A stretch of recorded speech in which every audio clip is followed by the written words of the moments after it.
Hey, what is going on, everyone? This is Zach Bandicoot here with another movie review with Dad Bandicoot.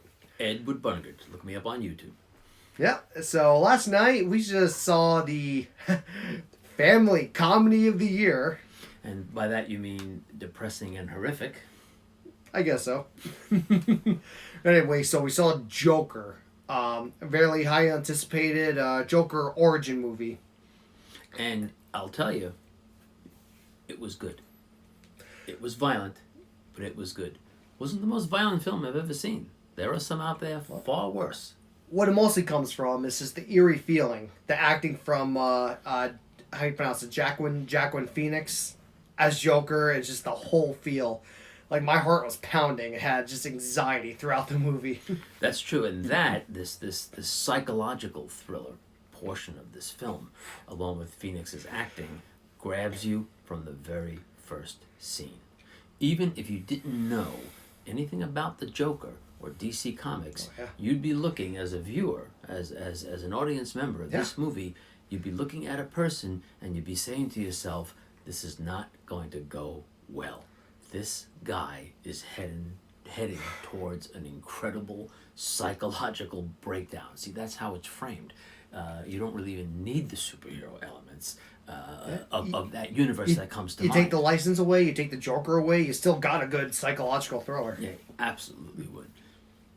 Yeah, no, absolutely. That was pretty good. I don't know how to put it better words than that. But oh, and by the way, real quick, as you can see in the title, spoiler free. Still in theaters. We're not spoiling anything, and we're gonna do our best. Give a quick kind of impressions and the way the movie is without actually spoiling any plot points. Right, now there's a lot of people who haven't seen the film and they're asking questions about whether or not this is a Batman movie.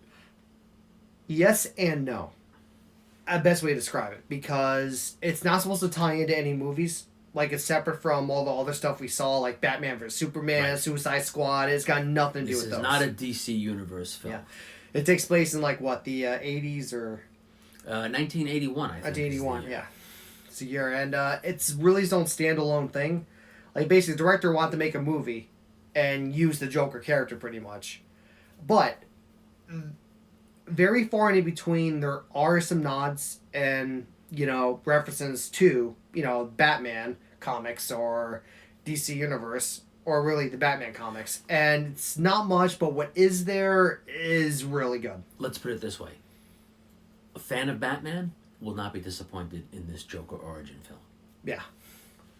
I mean, maybe some of the real hardcore comic books might be like, no, this didn't happen, not this. But the point is, it's supposed to be different. Yeah. I mean, things with Joker origin, it's really unknown, unclear in a lot of the stories of Batman, of Joker. And like in Christopher Nolan's Dark Knight with Joker, rest Heath Ledger's soul, he was really good. But he told like a bunch of different stories in his childhood, and to everyone like how he got his scars. And as outstanding as Joaquin Phoenix is in this, it's not the only great performance in this movie. Robert De Niro was terrific as the late night talk show host, and the actress, and I do forget her name, who plays Joker's mom, is outstanding and does provide some really good scenes in the film.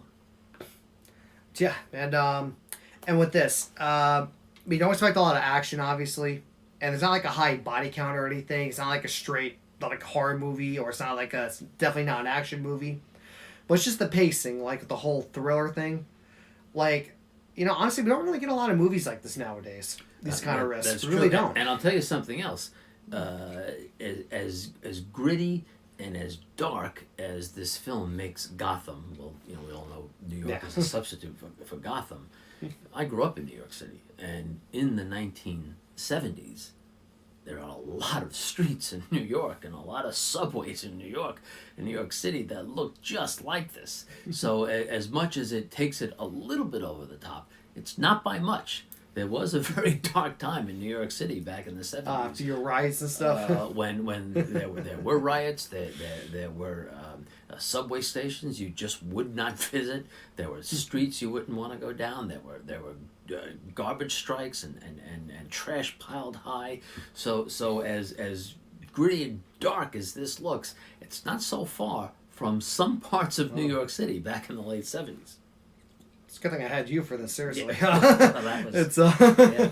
yeah, and So obviously you do yes. get looks at Gotham again, aka New York, because Yeah, New York yeah. is always the fill-in for Gotham City.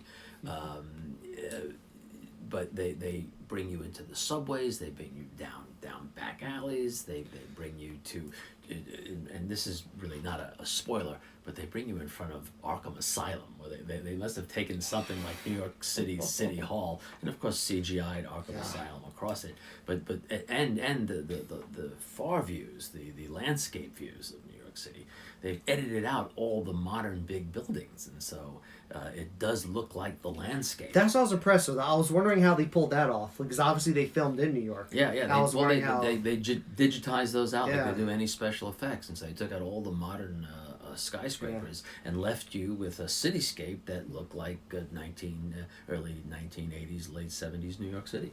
Now we should probably get a little bit more into Joaquin Phoenix's performance as Joker.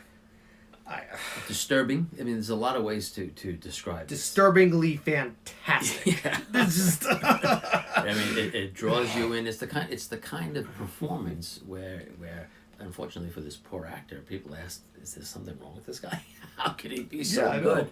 How can he be so good at It's playing someone who's having such a It's mental someone breakdown? who pours his heart and soul into playing a role. He takes his job seriously as an actor and just even put his body through a lot. The guy literally lived on like lettuce and water to get himself that skinny. Yeah, right. Well, That's you not see- special right. effects. And you He see did these- that. That's right, and this isn't spoiler because you see these from the trailer. Yeah. That this The was ribs not a showing. special effect. This was him getting his body in that kind of condition. Yeah, and that's impressive, man. And his Joker laugh, spot on. Right. Absolute spot on. And not spoiling anything, they do have like a reason that he laughs all the time like that. But I mean, you'll see. I mean, Yeah. obviously it'd be Yeah. a important plot point. But yeah, and And you know, come to think of it, Christian Bale, who we all know lifted Batman movies to new heights, Yeah. was in a movie, and the name escapes me. The but- Machinist. The Machinist, Yeah. absolutely, where he starved himself like that. This type of method acting. Yeah. Robert De Niro did it. He did it for Raging Bull. Oh yeah, where he got fat he got and in then super got shape. shape. Then he got himself in out of shape and by eating and taking pills for weight gain of whole things. Yeah, that's dedication. Yeah. And you know, it did get to a point. Again, it's not really spoiling anything. Where I was like, when's he actually gonna be like Joker? Really act like Joker? I mean, he was creepy throughout, but like, when is this? But then it got to a point, and me and my dad were like to each other, "Oh, there it is. Yeah. That's Joker. That's the Joker we know." It was absolutely believable, and for myself, I didn't mind the pacing at all. Some folks might think that it was a little slow in the beginning. I said it was a little slow at but times. but it drew me in and kept me there. I hardly realized it was a 2-hour film, and it was a full 2-hour movie. Yeah. And then it just went by But quickly. when it was picks so up, though, well-paced. especially towards the end, it picks up. When it picks up, Oh, yeah. hold on to your hats, okay? Yeah. And okay, it is violent. We've all seen violent films, and Seems and- feels more violent than this, a though. lot, Not to give a anything lot away, of yeah. filmmakers are pushing the envelope, but this isn't any more violent than The Hateful Eight or a Tarantino film. Yeah, oh yeah. Or a typical Tarantino film. So for that, I'd say it's not, like you said, Zach. It's not the most violent film you're ever going to see, and the violence is in context of this character. But I mean, and- it's definitely not for everyone. If you don't like violent, dark stuff, and you like the happy like Marvel movies or even some of the other DC movies, probably not for you. yeah. Well, I like happy So- endings. I like Pixar films.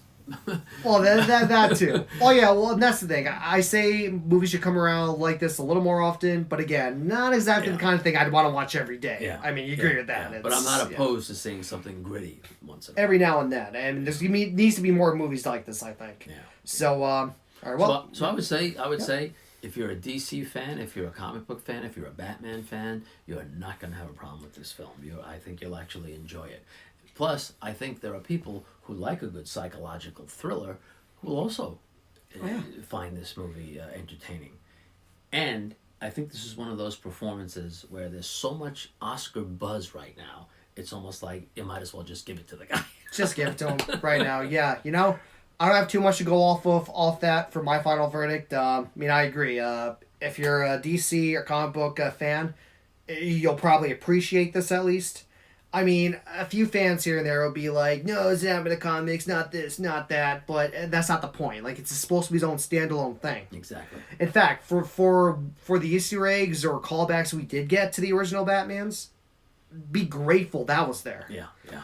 And yeah, again, like, yeah, it's dark, it's gritty. There's some, not throughout, but there are some violent scenes. It can be a hard watch for some people.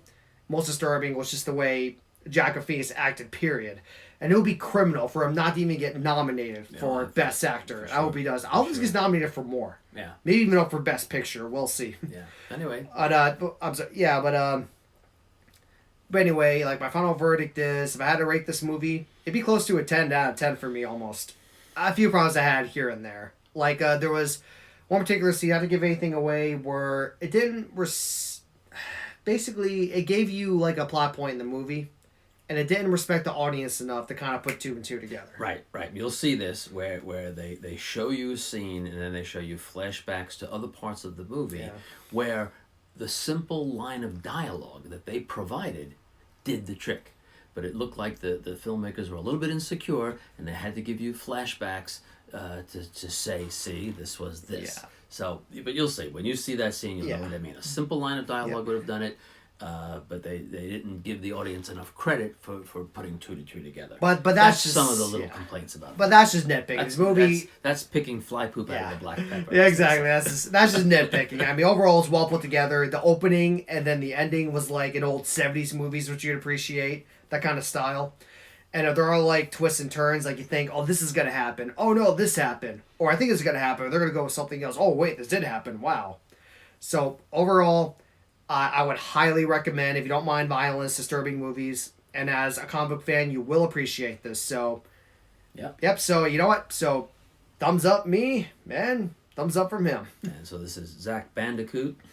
That has been Edward Barger, my dad. Check out his channel. So, everyone, till next time, drop a like, really help out the channel, subscribe if you haven't. And the next time, whoa!